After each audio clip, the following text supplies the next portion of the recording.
এই যে শুনছেন, সাদা কাফন ছাড়া আপনার আপন বলতে কিছুই নাই। হকগুলো এই স্বার্থের কাঙ্গাল, বুঝলেন? এই স্বার্থ ফুরাই গেলে গা হকগুলি আপনার সাইডে চলে যাব গা। আর যখন হকগুলি আপনার সাইডে যাইব, তখন দেখবেন আপনার এই সাদা কাফনই একমাত্র আপন হয়ে থাকবো। তা বা কয়দিন কন? আহারে জীবন, কিসের লাইগা এত কিছু করতেছি? এরই নাম কি জীবন? এই আছি, এইটাই ফুটুস ফুটুস। কিছুই আমার লগে কবরে যাইব না। না যাইব আমার শখের মোবাইল ফোনটা, না যাইব আমার শখের গাড়িটা, আর না যাইব আমার শখের বাড়িটা।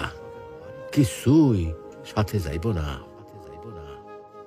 এগুলা ভাববার মধ্যে কি আর সময় হয় আমাগর? আমরা কত ব্যস্ত, তাই না?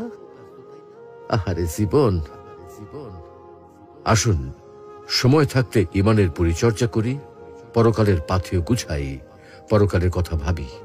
আল্লাহ আমাদেরকে ইমান চর্চা তৌফিক দান করুন। আমিন।